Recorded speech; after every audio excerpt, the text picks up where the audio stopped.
everyone, and welcome back to the Gooner Ramble. I do not have anything clever to say to introduce things. We're just licking our wounds. We got severely whooped by Liverpool.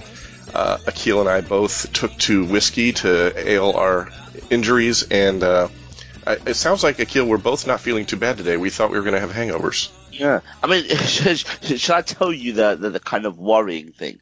Yes. I actually went to the whiskey before the game because I kind of predicted what was going to happen. That's kind of worrying because actually I felt probably a lot worse during the game than I did 4 hours after the game, so I sobered up. So, yeah, I mean, I'm not sure if that's a good thing or if that's worrying, but I'm sure we'll discuss more about the game, not about why I drank. True. All right.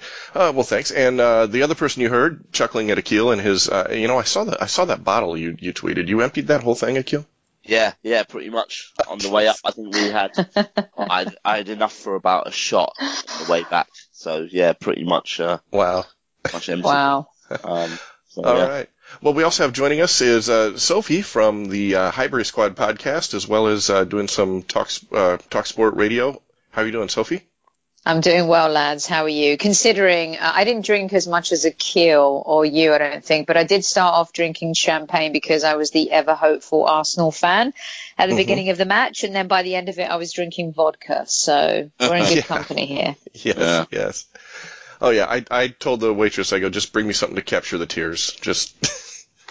It was bad. There was actually I saw a tweet on Twitter, obviously, and it was quite sweet. It was a child or someone's child, but an adult child, if you know what I mean, had bought their dad tickets to go and watch Liverpool Arsenal. Oh yeah, it went viral. And the dad started crying. He was quite happy. So obviously he doesn't get to go and stuff. It was all very sweet, but someone had quote retweeted it and said he's still crying because obviously how bad that was. Yes. And I got it. I haven't laughed much in the last 24 hours, but that did make me chuckle. I first thought, bless him, that's really sweet.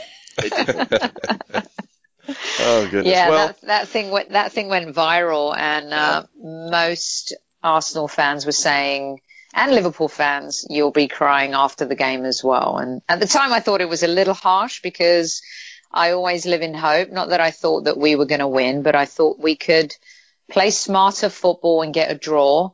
But Anfield seems to be a tough place for us to go to, and we haven't really won there since 2012. So.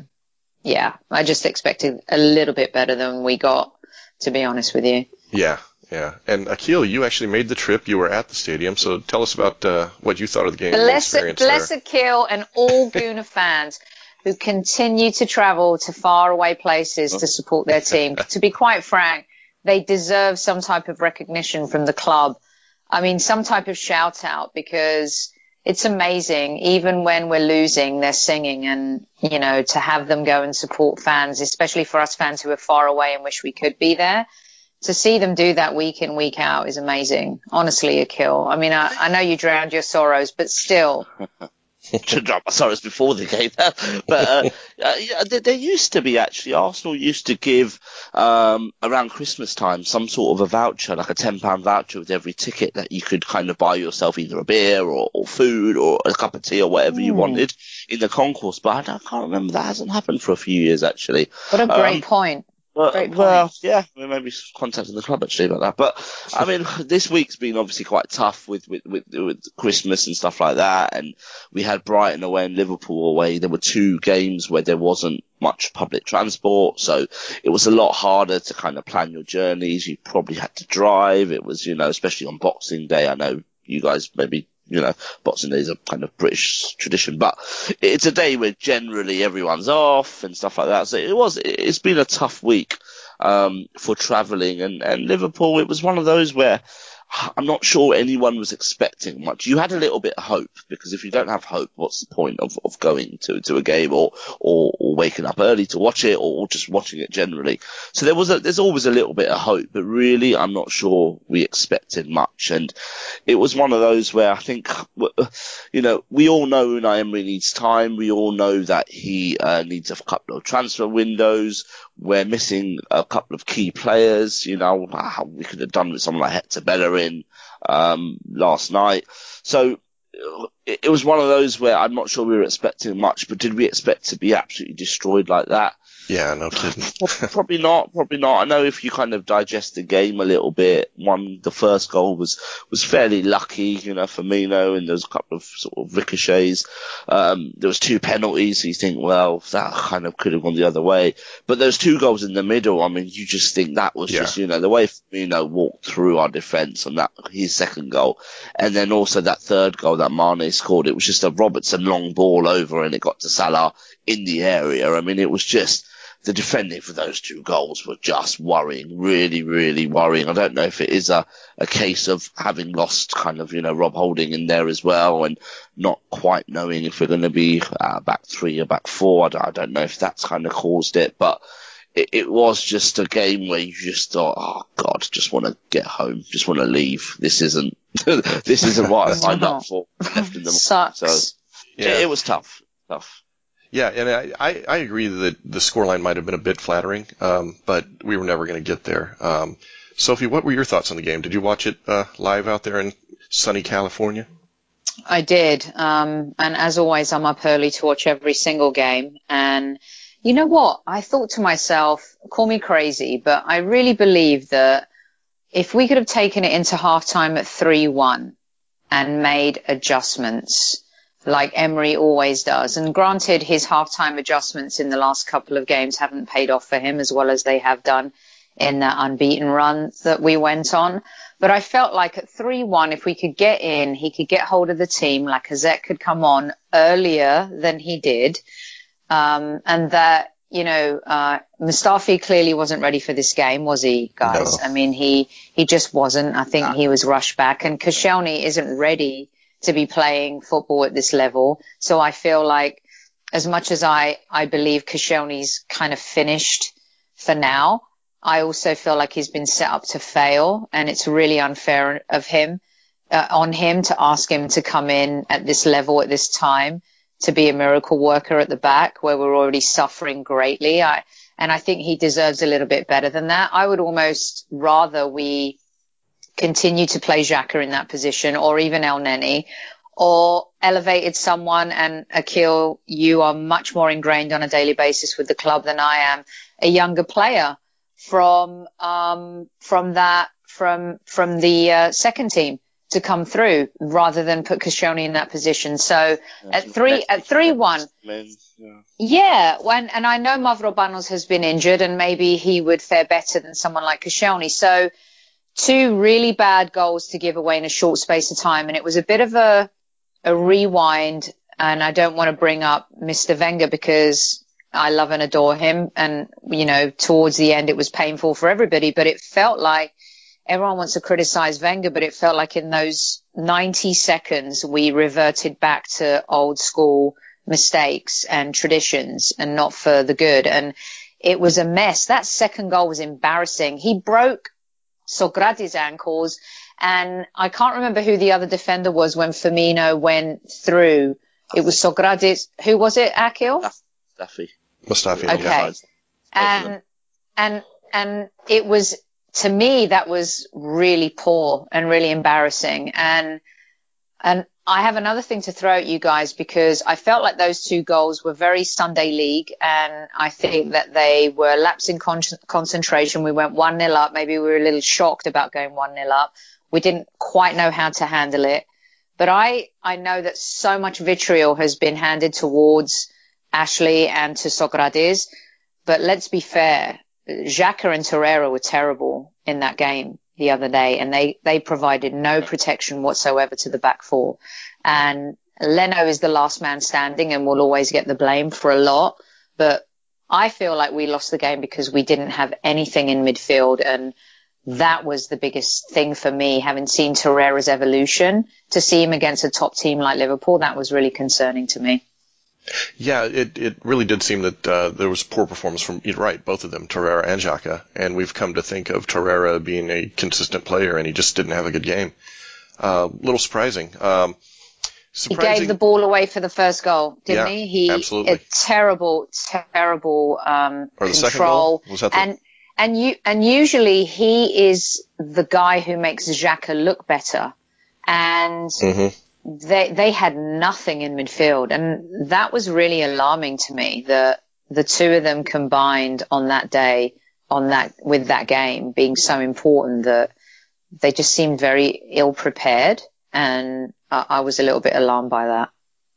I think for me, Torreira just looks knackered at the moment. He looking at him, even against Brighton as well, it just looked like he's suffering a little bit from a lack of a winter break. It's obviously he's quite an intense player.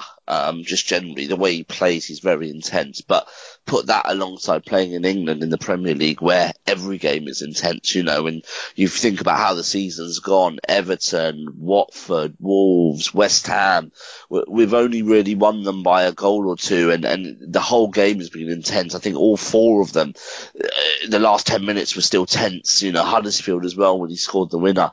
It's you've had to kind of been at it for 90 minutes, whereas in some countries you can sometimes switch off after 60. I mean, Mesut Ozil used to say that as well, that it's just after 60 minutes in Spain you're 2 up, that's a game done. In England it's not quite like that. So I think the intensity has got to Torreira a little bit, and I just think I wouldn't be surprised if he doesn't play against Fulham on New Year's Day, and he's given a few days off and misses the kind of FA Cup game as well. I wouldn't be surprised at all. Oh, interesting. Okay. Another player that was missing, whether you believe he's injured or not, Mesut Ozil, always recently very divisive amongst Arsenal fans. Sophie, first of all, I guess, do you believe he's actually injured, or do you think there's a situation between him and the manager?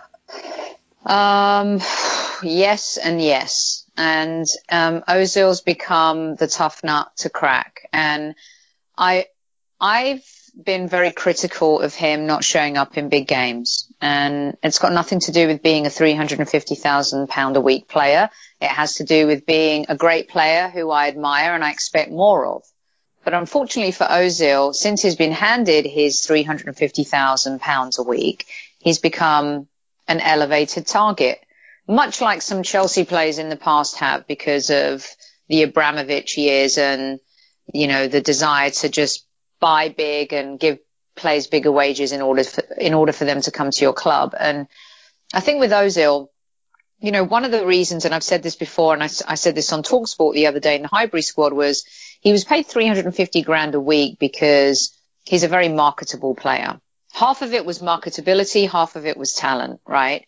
When you look at Ozil and see how many followers he has on Instagram, the impact he has on kids, when he surprises them and turns up in the stadium and taps them on the shoulder, the things he does for charity, the things that he does that don't go as publicized as some of his other endeavors on and off the football pitch. He's a very unique footballer. He's very in tune with his emotions, and he's very in tune with popular culture these days. He's very much, I put in the millennial bracket. I'm a Generation Xer, and I liken Ozil to the millennial crowd, who are a little bit more sensitive, need someone to put their arm around their shoulders a little bit more. And that doesn't mean that they're not, good people. It just means that they grew up in a different time than we did. And so with that said, I never understand why everyone has to be the same in a team. When I go to work, there are some people in my workplace that need more coaching and management than others. It doesn't mean that they don't create great results in the end. It just means that to get to that end point, they need a little bit more engagement from someone who is a mentor or in a more inspiring place or a more coaching role.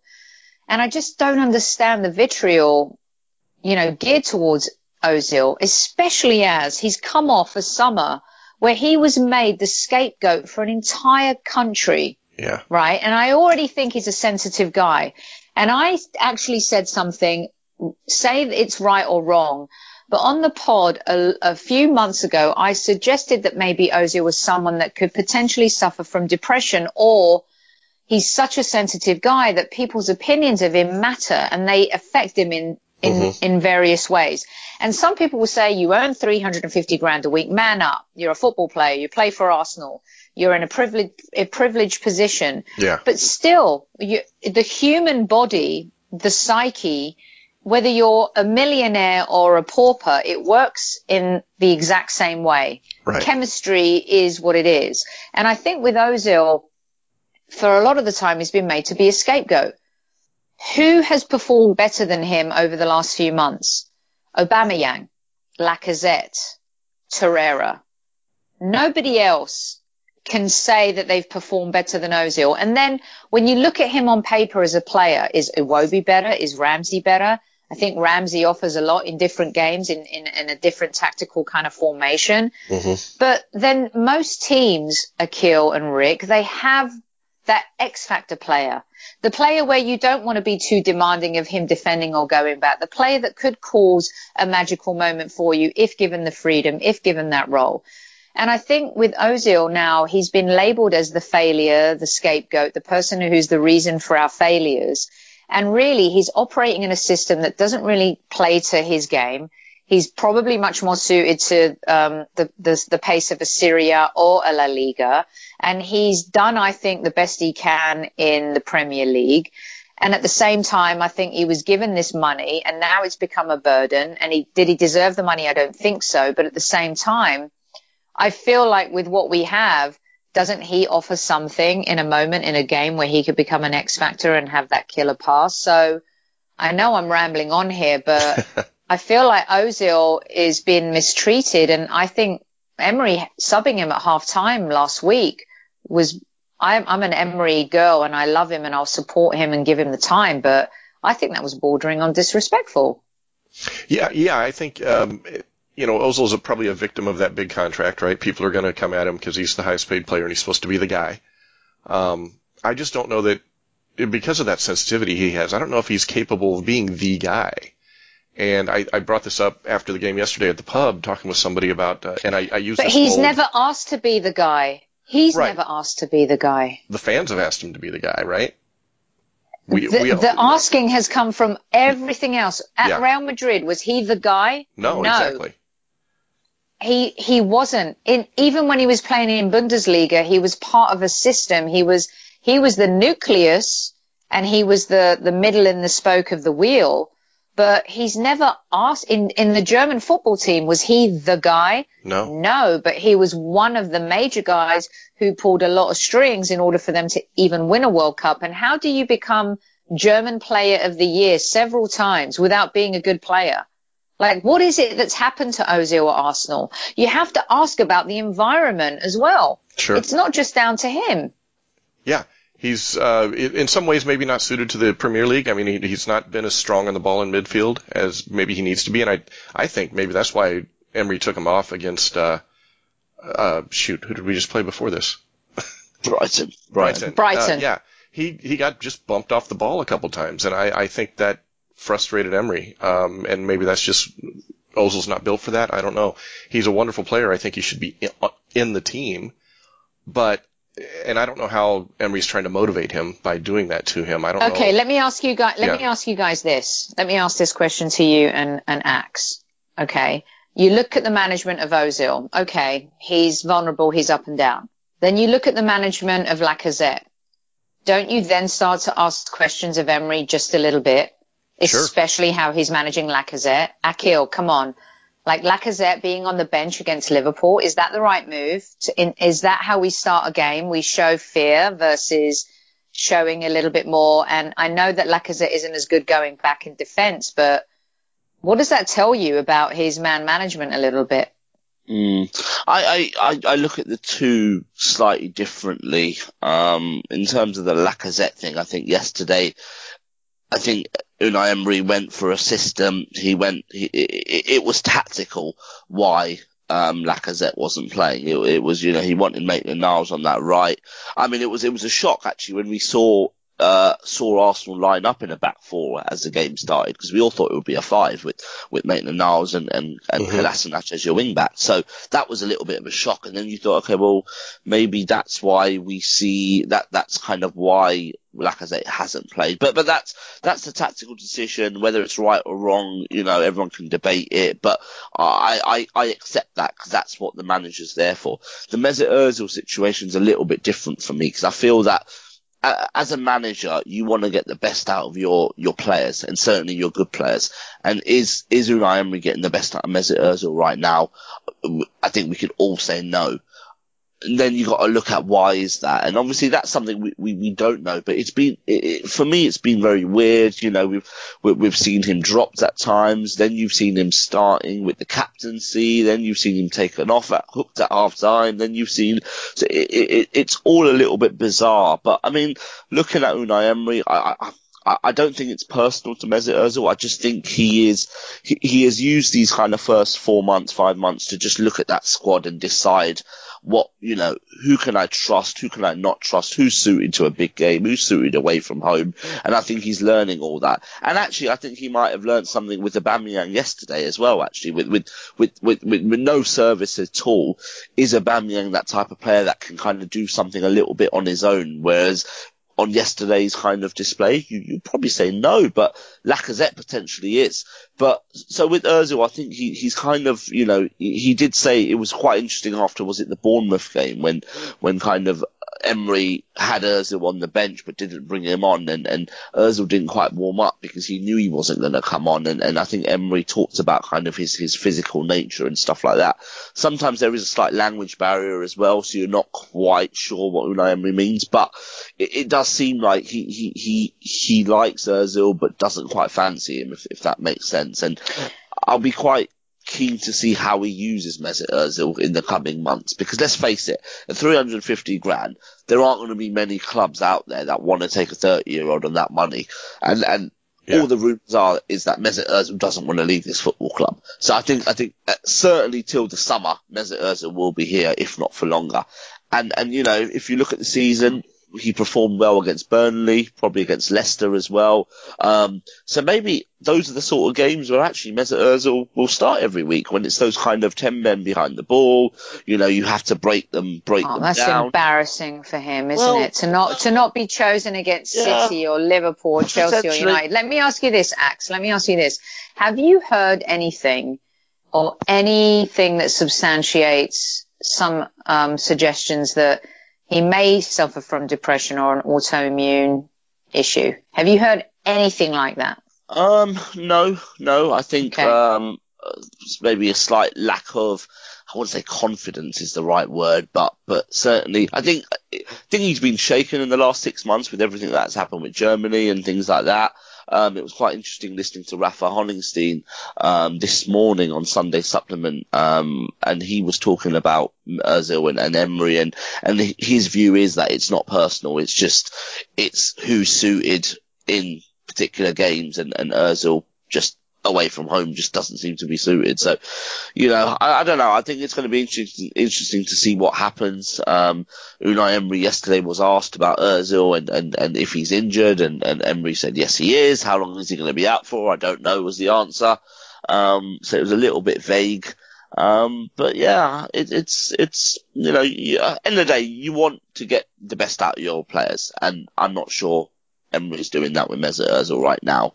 What will happen, you know, I'm not sure. It's very different to someone like Aaron Ramsey, who is an asset, but we know that he's out of contract. We know he's probably going to go. We know he might even go in January if we get some money for him. But with Ozil, it's a little bit more of don't want to use the word stuck with Mesut Ozil, because I think he's a brilliant player, and I want to see him back playing every week and doing what he does best. But it just seems like we won't be able to sell Mesut Ozil, so we have to make it work. Well, we won't be able to sell his wages, right? Exactly, that's the thing. But he'll have to make that own decision on his own. But let me ask you this then, because is it right then to make him or Ramsey captain?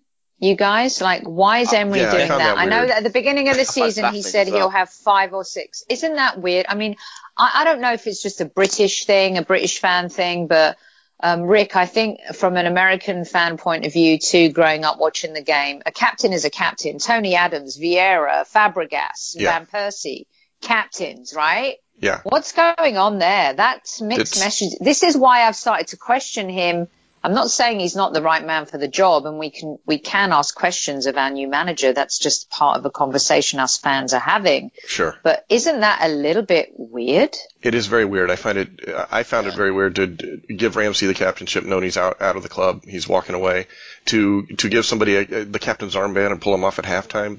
That again just doesn't make sense to me. So I too am confused by the captaincy, the way the armband's being passed around. I mean, I completely agree. I think with the Ozil being captain, I think it's a little bit of a challenge. It's like, okay, you are the best paid. You are one of our key men. Here's the captaincy. Go play like a captain. Go show me why you should be in this team. It's a bit of a challenge. And against someone like Leicester, he absolutely took it on. But with Ramsey, you just feel that, well, there's no contract on the table. Emery's been asked a few times about Ramsey recently, and he's pretty much said it's his future is now for him and his agent to kind of work out. All I want is him focused on the rest of the season, and when he plays to play well and all that kind of stuff. So Emery hasn't hidden that the fact that there is no contract on the table, and Aaron Ramsey will be leaving this football club unless there's a complete and utter massive U-turn. So to give him the captaincy, I find that strange. Even yesterday, when you had someone like Xhaka on the field, who has been captain a few times, is a lot younger, potentially he captains his country. So it's a little bit strange that Aaron Ramsey was given the captaincy. But yeah, weird. Yeah, very weird. Yeah, and obviously we're not currently getting the best out of Ozil, so we'll have to see how to motivate him. It's quite clear that Emery has not found the right way yet. Hopefully he keeps trying, but he has inherited. When you think about this, right? We as professionals have been in leadership positions. You go to a new job, you inherit a team, and some of them are capable and some of them are not. And then in the back of your mind, you're thinking, "Oh man, this person I worked with would be great at this position. This person I worked with would be great at that position." And you have to give Emery the time, bless him, because it's very easy to come under fire as Arsenal manager because we've been the dartboard for so long. But we've also been a club that has overachieved, and then, kind of gone through a period of nothing, and then those 3 FA Cups in 4 years, and then, a cycle of management that ends over a period of over 20 years, and it takes a long time to bounce back from that. Look at Man United. Look at Liverpool.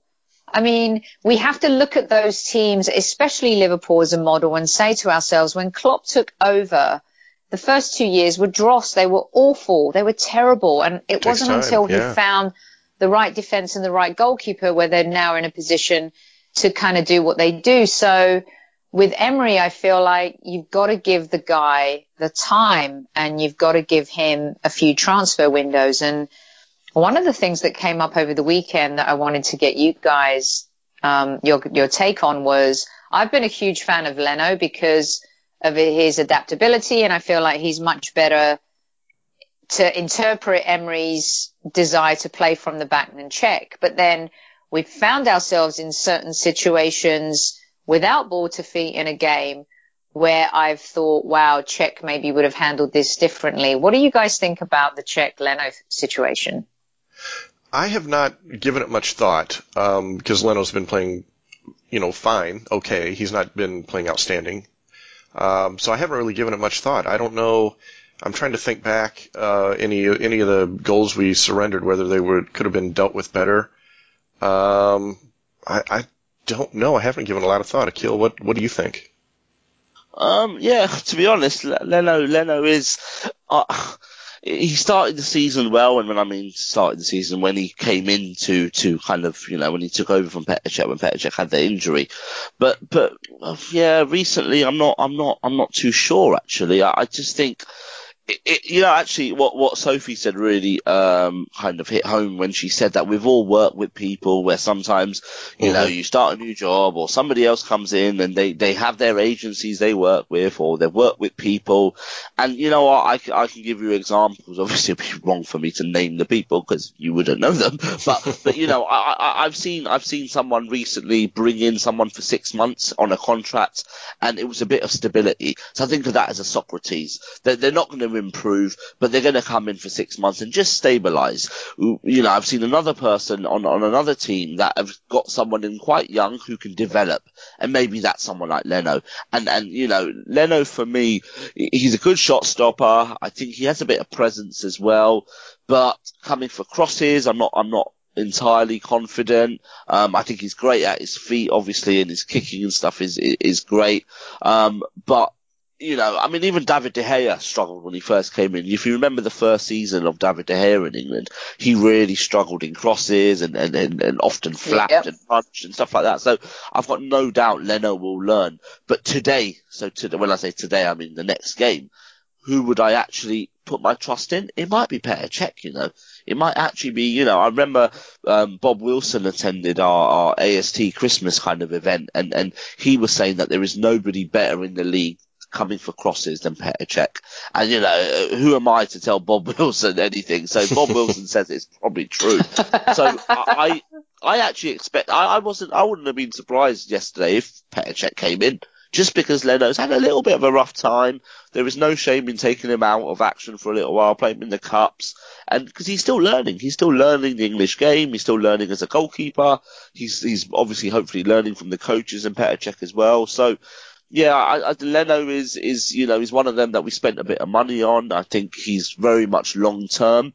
But as a goalkeeper, experience, I mean, David Seaman said it so many times that he got better as his career went on, because the experience you get as a goalkeeper that you can then start to use in games is just, it's so valuable. And Leno hasn't got that in England. So, yeah, I know Cech at his feet isn't the best, and I know that he could struggle a little bit there, but I don't know. I think in at a time where we've lost a few defenders, where we're a little bit shaky, whereas Torreira needs a bit of a rest, I think having that bit of presence at the back. Cech's also a leader as well. You know, he's one of our captains.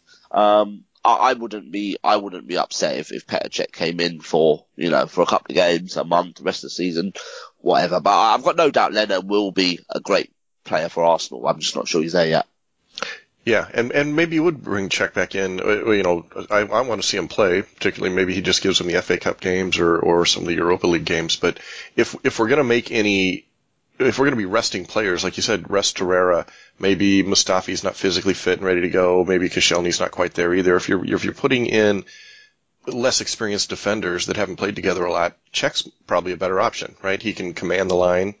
He's got that experience. So I wouldn't mind seeing that. I actually wouldn't mind seeing Cahill come, because Akhil said something really pivotal, right? Based on something I said, and that was short-term fixes. Cahill was not a defender for the future. We're talking about short-term fixes for 5 months. Someone like him coming in, I know some Arsenal fans are in uproar about it, but to be honest with you, I don't see it as being a Silvestre situation. I actually think that someone like him would have a little bit more value coming into the team. We have to find a way to grind until the end of the season. We have to find a way to scrape and fight. And in defence, we have to look at short-term fixes. And right now, he could be a short-term fix for a long-term problem. Then in the summer, you can look at your long-term goals, which I'm sure Sven and Emery and the rest of the backroom staff are looking at right now. But what would be so bad about Cahill coming in for like 5 months? Who cares if you played for Chelsea? I'm so over that right now, aren't you guys? Like who people played for, and I would take Toby. Yeah. Go in and buy Toby. Are you serious? What is wrong with Tottenham not signing this guy? Okay, they extended his contract for a year, but why aren't you signing this guy for another 3 or 4 years? He's your best defender. Pull a Sol Campbell, be the Arsenal arrogant North London Red that we used to be, and go get him. Like, why not? Why aren't we doing that? Yeah, I think with Toby, I really think he's got his sights set, set for United. Well, yeah, but potential, more money, bigger, ambition. Let's be honest. We obviously we're obsessed with Arsenal and everything like that. But in that Sol Campbell time, we were challenging up there. We were league champions, kind of thing. As at the moment, we are in a bit of a project. So I can see that with the Cahill thing. United signed Pogba when they were not playing in the Champions League. About 300 grand though, which I think I know. I totally buy that. I get that.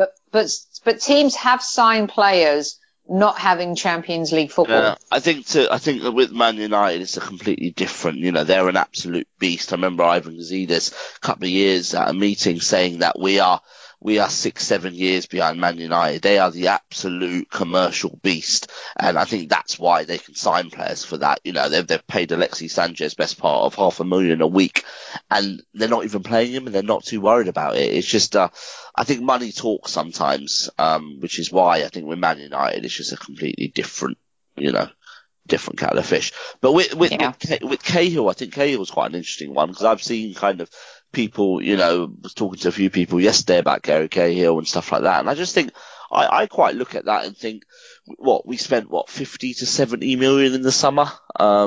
We signed 4 or 5 players. I think, for me, January, we won't see big amounts of money spent from Arsenal. I think it will be, it will be modest. So actually, if Gary Cahill offers you some value, then I'm not totally against it, to be honest. I'm just a bit, I guess I want Unai Emery to kind of, now he's been here 4 or 5 months, to kind of plan for the rest of the season. Now, completely granted, when you first came in, he was still learning about the team. We started with a back 4, we went then to a back 5. We obviously played back 4 yesterday. We loaned Callum Chambers. I mean, Callum Chambers could have done a job right now with Rob Holding out. Koscielny just coming back. I think, that actually hurts me more, seeing Callum Chambers on loan elsewhere, where I think actually probably could have played a part here. But then. And what about Reece Nelson? Would you recall Reece Nelson? Yeah, well, maybe. I think with Reece, I think he's developing so much there that actually I would be tempted to leave him there for the rest of the season, just because he's really developing. Chambers has played, in bits and bobs, but I think he could play a bigger part here. So I would be more up for Chambers coming back. But, and that's what's interesting, because, granted, start of the season, Emery was still learning, but now it's interesting. Will Mavropanos come back? Does Emery rate him? I don't know, but end of last season, he started to look quite good. So yeah, there's so many question marks there, but I just think that if Arsenal can get value from someone like Gary Cahill, and they actually think, he can add value for the rest of the season, and, we estimate by signing him for this much, we'll get this much in points, then I would say do it. I'm not arrogant enough to think, he's not good enough for us, or he's played for Chelsea, or he's too old. Nah, if he can add some value, and Unai Emery believes that, then get him in. Yeah, I wouldn't mind seeing it, as long as it's, I guess a lot of people are against it because they're looking for someone to solve all of our problems, and they know he's not going to do that. But we don't need somebody to solve all of our problems. We need someone to solve a particular problem, and that is the fact that we're thin at center back right now due to injury. Yeah. And if he can bring in some experience, that would be okay. Yeah, we saw that in the summer, from the signings, Torreira certainly probably our best signing and one of the signings of for any team this year. And certainly long term, Leno work in progress. Liechtenstein has come in, a bit of cover for Hector Bellerin experience. Has it quite worked out? He looks a little bit, looks a bit finished. Yeah. Socrates, I think, is that short term 6 month to a year contractor where he's coming just to stable it up a little bit. So yeah, I think it's, there will be a couple in the next kind of windows signed for just now for the short term, but also some signed for the long term. The only man left standing, if Emery does it right in the summer, is Bellerin at the back. Socrates becomes a bench player. Koscielny moves on. Mustafi becomes a bench player or is moved on. Monreal, I love him and he's been amazing, but his injuries have caught up with him. He's moved on. Kolasinac, I think we all agree right now, when fit and has a few games under his belt, can have an effect on a game. But at the same time, you've got to strengthen that position as well. So when you look at our back line, Bellerin is the guy to build around. And I think we'd all agree Bellerin had a torrid time last season, but credit to him, just as he got injured, he was really finding his feet and had come back again. And it was just really sad to see him and Rob. And I love Rob, and I met Rob out here in LA and Axe. you know that I've always championed Rob from the beginning, and I told Mr. Wenger himself he had found a jewel in a crown, and he completely obviously agreed. And I just think the timing of that was so, talk about the tragedy of sport sometimes, and how the timing of Rob's injury was just the worst thing for him, but also the worst thing for the team. Yeah, that is unfortunate, because I think long term he's going to be one of our mainstays back there. And then you know what? When he was playing, we actually looked quite settled. We looked settled in that sort of back five. We looked. Mustafi was playing the best football he's played here. Socrates looked good. Holding looked good. I thought Kolasinac looked really good in that wing back role as well. And obviously, with Bellerin was totally spot on. So yeah, it's you know what, with Unai Emery, you can't. I mean, with our under Arsene Wenger, you could probably make a prediction on what he felt about his players. You know, everyone says he has some favourites and stuff, and there's lots of stats and there's lots of ways he was with them that backs it up. With Emery, you just don't know. Something like Kolasinac, I'm thinking, does Emery like Kolasinac and rate him and think he can play a big part in our future, or is he playing him because that's who he got? that's he's Monreal's injured. He has not got another choice. Right. It's really hard to tell. I just don't know. I think the next couple of windows we'll see a lot more. I think we'll see some movement. We'll certainly see, you know, it's obvious that he doesn't rate El Neni, for example, or potentially not rate him enough to play for Arsenal. So you expect someone like him to go. But with Kolasinac, it's just, is it needs must, or is it actually, no, I think you're a good player and you can develop. I don't know. I think it's needs. Pure and simple. Fair. Yeah. As far as where we sit in the table this year versus last year, it doesn't seem all that different, right, Akhil? I think you added up the points. You took a look at things, and I mean, I can't take credit. I read it somewhere, but I think we've got one more point, but we've played a game more. So, yeah, if you're to ask me where, like, compared to a year ago, where are we actually points wise? About the same. We've qualified for the Europa League. We got to the League Cup final, I guess, last year, so we're slightly behind in that. But I mean, that's not a massive kind of, you know, determining factor. So really, we're about in the same position. But obviously, we've seen a lot of changes in the last 12 months. New manager, new chief exec, or certainly haven't got a chief exec, a new structure, a bit more of a continental structure. We've seen some players come in. I think that's been the biggest kind of difference, you know. For January the 1st last year, we still had Olivier Giroud, Theo Walcott, Alexis Sanchez.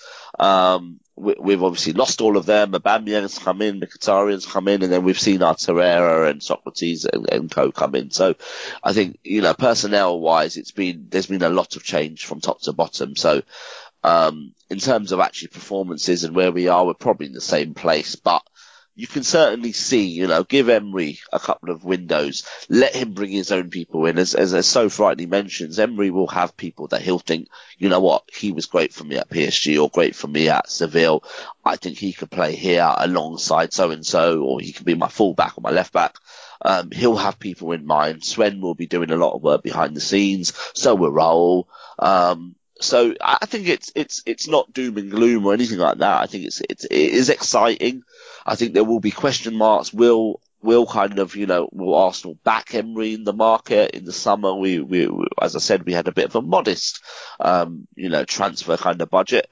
What will it be like in January and in the summer? I don't know, but I think give Emery some time, and I have no doubt he will start to shape the squad as he wants it, and he'll get the sort of players in that and playing his style, which I'm thinking at the moment we're not quite doing at the moment because the players just aren't on his. True. At the end of the day. True, and hopefully he does do that. Sophie, as we just said, we're basically in the same position points-wise we were last season, but obviously the team is in a totally different playing position. How do you feel it's been going so far, and what do you think comes next, especially as we're seeing a renewed Manchester United that might complicate this battle for the top four? Wow, yeah. I think that the unbeaten run masked a lot of our pains. It was a wonderful run, and they got us believing again, which was perfect because the club had to unite the fans, and Emery had to find a way to bring people together. And that unbeaten run did bring us together as fans. And that I'm grateful for, because that was required and very much needed. And And then when you talk about kind of where we're going as a team and a club, every new manager needs time. Liverpool gave Jurgen Klopp time. If Jurgen Klopp was at Chelsea, he may have been fired. Honestly, each club has its own culture. You know, Chelsea's management style is a revolving door, and it's worked for them. You know, John Henry just won the World Series with the Boston Red Sox, and he could win the Premier League and be the first ever, you know, owner of teams that has won multiple championships in different countries. And he's had patience, though. He's built both. The Red Sox won after 98 years and then went through another lull of not winning. He stayed patient, replaced the manager, kind of stuck with the team, invested in it, and he's done the same thing with Liverpool. And I said this on TalkSport last night. I'm hoping Stan Kroenke does the same thing with Arsenal. He's gone all in on the LA Rams this season. He really has, you guys. I live here. I'm in the backyard. They play like half an hour away from where I live. The stadium they're building is 45 minutes away from where I live. It's a monster. You know, if Tottenham think they're building an amazing stadium, just go look and see what's happening in Inglewood in LA with the LA Rams. It's unbelievable. And he's gone all in. He's matched his defense with his offense this season, and he's hired a young hotshot manager to execute. And he's saying, this is the year I want to win it all. And I'm hoping that Kroenke does the same with Arsenal, the same way he's doing with the LA Rams. He's invested in Emery. He's made a change. You know, find and give him those hotshot players. Give him the tools and the resources to challenge for the Premier League again. This is Arsenal Football Club after all. And English football is so much better when Man United are great, Arsenal are great. You know, it's okay. You know, Man City, new money. Tottenham rising, trying to rise above from the ashes of the Red in North London. You know, we're seeing this transition in football, but it's so much better when all the great teams are good and competing. And I really hope that he finds a way to do the same for Arsenal as he's done for the LA Rams, because he's invested a ton in them. They're the story here in Southern California. And I really hope that we do go in big time on defenders and midfielders and strikers. I respect Banega, but, you know, go get Koulibaly from Napoli. Go invest the same way. People laughed at Liverpool when they bought Virgil van Dijk and Alisson. You guys remember that. They laughed at Liverpool for the whole VVD process, and look at the difference he's made in the team. You have to take a risk, and you have to say to yourself, okay, in modern football, I've got to go buy this player for 80 million. And I hope that he becomes the nucleus. Back in the day, Vieira was that 80 million player, but for 4 million. It just doesn't work that way anymore. You know, these players are worth so much more than they used to be. Even the gems, even the new superstars that are being identified at different clubs. And as a club, we have to change our mindset a little bit and understand that, you know, yes, we can find that gem, but at the same time, we have to invest. And if we don't invest the same way City and Liverpool and Man United are, and Chelsea, we'll be left behind. Yeah, I just had to chuckle at Koulibaly because somebody at the pub yesterday was pumping him up, wanting us to sign him. So that was apropos. I think just generally. It's hard though. Axe, can we sign that guy? Can we sell him a story? What's the vision? What are we selling players? Yeah, I mean, there's twofold there, isn't it? It's, can we afford to sign him in terms of transfer and wages? And then, yeah, you're right. Can you persuade a player to join, you know, a long-term project? I think it depends on the age of the player. And to be honest, I think yes. I think, you know, you could, if you're a footballer with ambition, you could actually look at Arsenal and think it's a completely new world there. New manager who's getting supported, a new style of play, but also structure. Yeah, you could probably sell it to someone, but then it would be but how much are you going to pay me? Are you going to pay me what Chelsea and what Man City would pay me, or are you going to pay me what, you know, someone else will pay me, sort of thing? So I think it comes down to that. I think we could sell, you know, you could sell kind of the story to players. I just think it's that it's that financial thing. And you're absolutely spot on about Stan Kroenke, because actually I think Henry Winter tweeted something today about it. And Henry's a massive fan of Unai Emery, and we've had him on the podcast, and he's done a few events for me, and he really thinks Unai Emery is going to be fantastic here, but only if he gets that backing, if he really gets that backing. A little bit like Klopp has got, as Sophie points out, 150 odd million on a goalkeeper and a centre back. But actually, if they go and win the league and they're 6, 7, 8 points clear right now, those two have made the difference. That's how they've gained 20 points on last season just by signing those two. So it comes down to all about, will the manager and the club get the backing? Will they be released the funds? Will they be able to actually get that kind of player from Napoli and really a player that's going to make the difference? Because that's what, you think back to the early 2000s, and obviously a mention for Peter Hill-Wood here, because he was chairman then, obviously passed away this week. But even in those days, we were signing the Patrick Vieiras and players like that for 3.5 million. But remember, we also signed Thierry for 10 million. We broke our transfer record with Sylvain Wiltord, who, he wasn't an Henry, but he was a terrific player for this football club. When we needed to sign Jose Antonio Reyes to give us that push in 2004, we did it. Again, we broke our transfer record. We did it again with Andre Arshavin when we looked like we just needed that boost. We were fifth, going for fourth. We knew that it was important to finish fourth and get back in the Champions League. So we bought Arshavin for that boost. Yeah, you can argue, was Arshavin a good buy or not? But when he came, he gave us a real boost. He scored goals. I'm convinced he had a positive contribution, which got us back in the Champions League. So, we've always done it, and I think it's just, one of those where, sign the Lucas Torreiras and the Lenos at 20 odd million, because that is like actually a 5 to 10 million pound player. Then get Guendouzi's and players like that in, because they've got potential.